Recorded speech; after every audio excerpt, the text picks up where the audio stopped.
Hi, you're listening to Bonus Points, the official podcast of Mr. Astel's theology class. Join us as we put out into the deep and explore the world of theology and beyond. Today, we're talking about a warrior woman of a saint, Saint Olga of Kiev. Let's begin. Hello there, and welcome to episode 48 of Bonus Points. Before I begin, I want to give a special shout out to listener Faith K, who suggested the topic for today's episode. In her request, she noted that she has a very strong devotion to this particular saint because, and I quote, she's not like the others. We'll talk about what made Saint Olga so distinct and what lessons we can take from her life. My hope is that all of us can learn a little more about a saint that perhaps we weren't as familiar with, and we can ask for her intercession. Before we talk about Saint Olga, though, remember to subscribe to Bonus Points wherever you're listening, share this episode with somebody, and check out our website at bonuspointspodcast.com. Okay, so let's start with an overview of Saint Olga's life, what we know, and some interesting anecdotes from her life. It won't take long to see why we referred to Saint Olga as a warrior woman of a saint. Now, Saint Olga was around near the end of the first millennium. As with many saints from this era, there are some gaps in what we know for sure about her life. Some stories may be more legendary than factual, or may be exaggerated or modified, so it can be hard to say some things for sure. One of the main sources we have about Olga is a document called the Primary Chronicle, or The Tale of Bygone Years, a history of the Slavic people, written by a monk named Nestor around the early 1100s. We'll have a link to the full text of the Primary Chronicle in the show notes, and most of the information about Olga is going to be showing up in Chapter 5. Okay, so Olga was born in the late 800s in a newly minted empire known as the Kievan Rus. This was the first East Slavic state, and was made up primarily of people of Viking descent. In terms of territory, it included modern-day Russia, Ukraine, and Belarus. Its founder, Oleg, united a variety of Viking factions into one nation and established his capital at Kiev. This is the context into which Olga was born. We don't know much about Olga's early life, but as a young woman she married Prince Igor I. After the death of Oleg, Prince Igor took the reins. Now, there was a neighboring Viking tribe called the Drevlians that had been paying tribute money to Oleg. When Igor succeeded him, they decided to stop.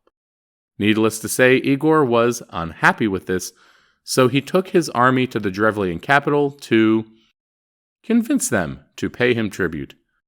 Igor's much larger army was very convincing indeed, and so the Drevlians agreed to pay a tribute. After they left, however, Igor decided that it wasn't enough, so he turned back to ask for more. The Drevlians did not take too kindly to this, so they killed him. This is where Olga takes center stage. She and Igor had a son, Sviatoslav, who was to become king after his father's death. However, he was still a kid, so his mother Olga became his regent.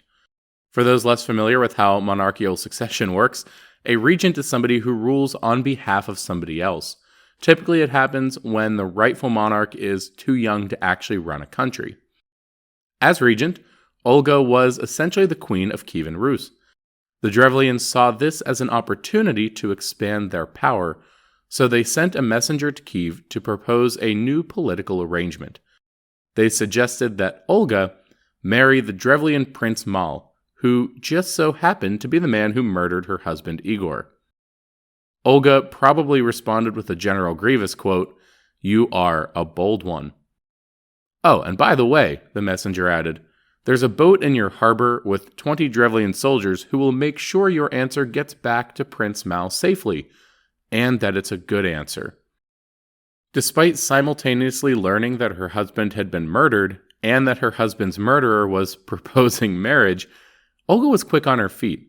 She responded, "Well, I guess I'd better marry Mal because it's not like my husband is coming back from the dead. But I'd like to show you and your men the level of honor you deserve. Tomorrow morning, we'll carry you through the streets in your boat, After all, you're too good for horses or walking. That's what we do around here. When someone has when somebody really honorable comes to town, we carry them in their boat like some sort of carriage. The Drevlians were pretty psyched about this, and they were flattered that Olga was going to show them this high level of honor. Sure enough, the next morning, the people of Kiev showed up to carry their boat through the town.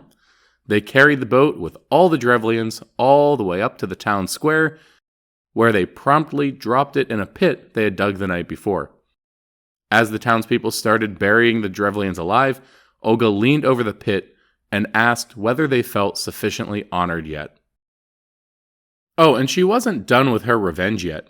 After this, she sent a messenger to the Drevlians asking them to send all of their most distinguished nobles to escort her to her new husband. When they arrived, she told them all to go to the bathhouse and freshen up. Then, once they were inside, she locked the doors and set the bathhouse on fire. Oh, and she still wasn't done. Next, she asked the Drevlians, who still had no idea about what had happened to the first two diplomatic parties, she asked them whether they would provide mead for her to hold a funeral feast at her husband's tomb. Prince Mal agreed, and so Olga and a small band of soldiers showed up to have a funeral feast. The Drevlians joined them, and once they were all drunk, Olga had her retinue kill them all. Oh, and you guessed it, she wasn't done. The army of Kievan Rus went to war against the Drevlians and besieged the Drevlian capital. After a year of siege, Olga asked the Drevlians why they would rather starve in their city than just pay her the tribute. They responded, we'd love to pay the tribute. We're just worried that you're still not done with your revenge. Olga responded, oh, that? Yeah, we're cool. How's this sound? I'll end the siege if you give me a tribute of 3 pigeons for every household in the city. The Drevlian said, pinky swear, because that sounds like a really good deal. Olga said, yeah, 3 pigeons per household. That's your tribute. Oh, but Olga wasn't done with her revenge. She took the pigeons and attached little pieces of sulfur to them using cloth. Then she lit the sulfur on fire and let the birds go. Naturally, they flew back somewhere they were familiar with, the Drevlian capital. That night, the entire city burned down. And now, finally, Olga was done with her revenge. The rest of her rule was pretty calm and successful. She continued to turn down marriage proposals and established trading posts that helped centralize power in Kievan Rus.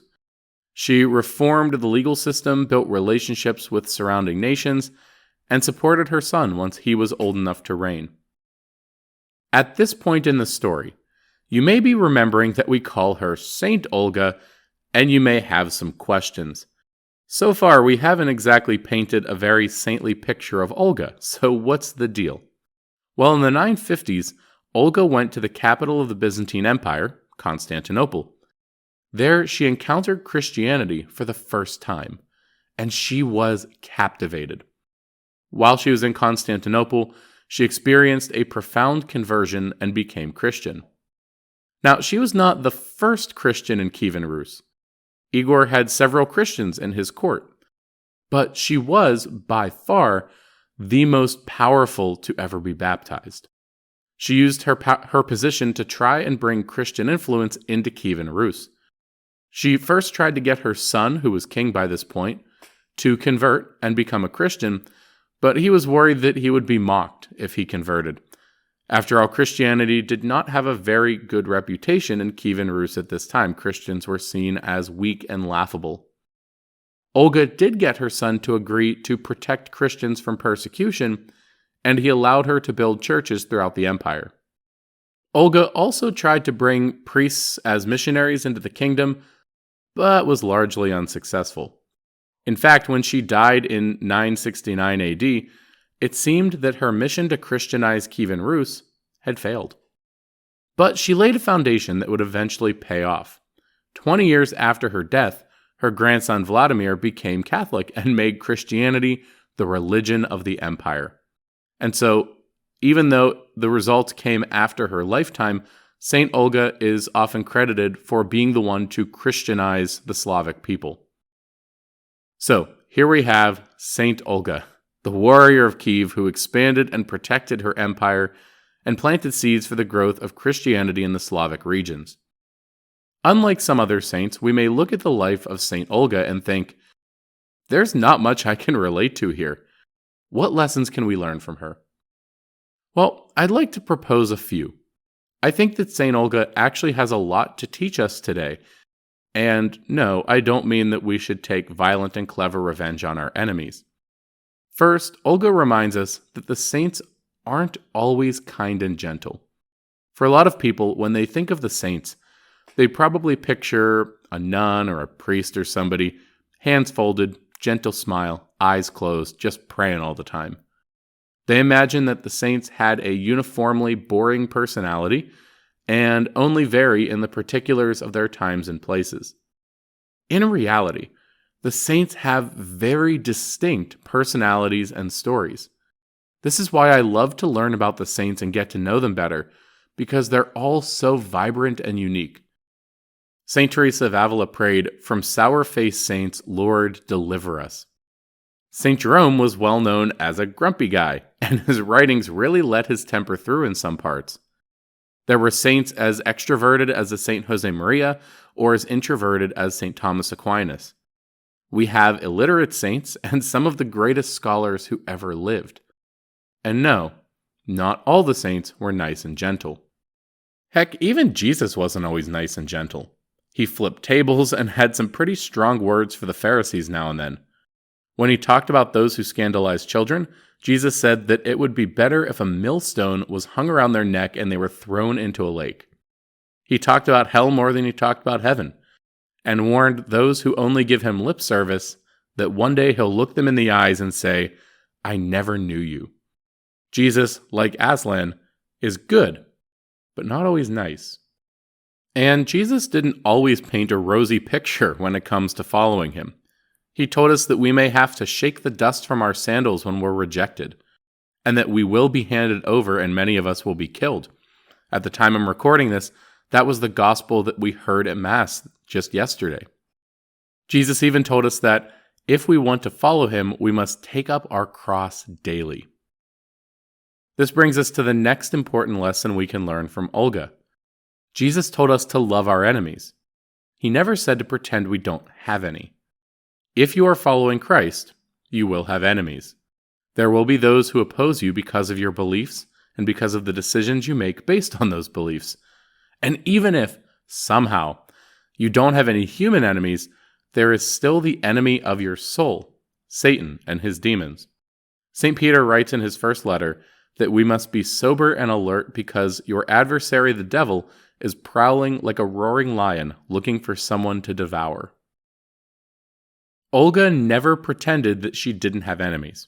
She was very clear-eyed about the fact that there were those who opposed her, who did not want the best for her, and whom she must resist with all her might. Olga also teaches us that we shouldn't avoid confrontation when it is necessary. This doesn't mean that we should be confrontational, but when we are in a situation where we need to stand up for ourselves and our beliefs, we shouldn't just let people walk all over us. I always think of this when I'm praying with the Beatitudes, especially the one that says, "Blessed are the meek, for they shall inherit the earth." Sometimes people think that meekness is weakness and that being meek means being a doormat. That is not the case. The Greek word that we translate as meek in Matthew 5 is praise, which was used to refer to war horses that had been trained to control their strength. Meekness is not weakness, but is actually strength that can be controlled. Olga exemplifies this in many ways. She did not seek out conflict with the Drevlians, but she also did not let them walk all over her. She was not afraid to confront her enemy when the time came. St. Olga also reminds us that the Holy Spirit is able to work powerfully in our lives.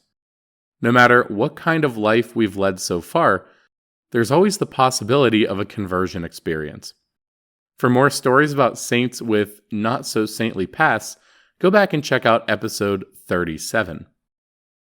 Finally, St. Olga teaches us that we can plant seeds that will bear fruit, even long after we're around to see it. On the surface, it seemed that her mission to Christianize Kievan Rus had failed. After all, her son didn't convert, and she didn't even manage to get many missionaries to come to the land. And yet, what she was able to do planted the seeds that would bear fruit when her grandson Vladimir converted. A lot of the time, that's how it is with us as well. We may play a small part or a large part in somebody's conversion, but we usually don't play the whole part. Even St. Paul said that what he planted, Apollos watered. But at the end of the day, it's Christ who provides the growth. Sometimes we can get discouraged because we don't seem to be having much of an impact. But don't give up, and don't stop sharing the good news with others. Even if you don't witness any St. Paul on the road to Damascus moments, that doesn't mean you're not having an impact. A conversation that you have today, even if neither you nor the other person really thinks about it, may go on to play a large role in an incredible story. And that's the encouragement I want to leave you with today. Don't be afraid to plant seeds, even if you probably won't get to see the fruits in this life. One day, we'll get to see the whole tapestry, but today we're just living a single thread of it. I'm going to quote Father Mike Schmitz here when he says, "Don't wait for permission to evangelize." Don't wait for somebody to ask you to share how Christ has impacted your life.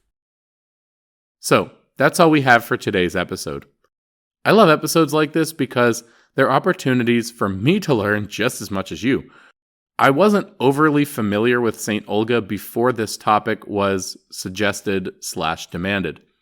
But it was a good chance to do some research into this incredible saint and to ask this absolute warrior for her prayers. And if she's half as determined to pray for us as she was with everything she did in this life, I know we're in good hands. If you're interested in learning more, I have some additional resources to share with you. As always, you can find these resources on our website, bonuspointspodcast.com, under this week's entry on the episode guide. If you look there, you'll find a link to the complete text of the Primary Chronicle, that key source about early Slavic history from the early 1000s. You'll also find a biography of St. Olga from Catholic Online, an article about St. Olga from the National Catholic Register, and an encyclopedia article about Kievan Rus. I'm also linking to an interlinear version of Matthew 5, so you can see the Greek used for the Beatitudes and particularly the Beatitude about the meek. Until next time, I'm Mr. Astle. Make sure you subscribe to Bonus Points wherever you listen to podcasts so that you don't miss an episode.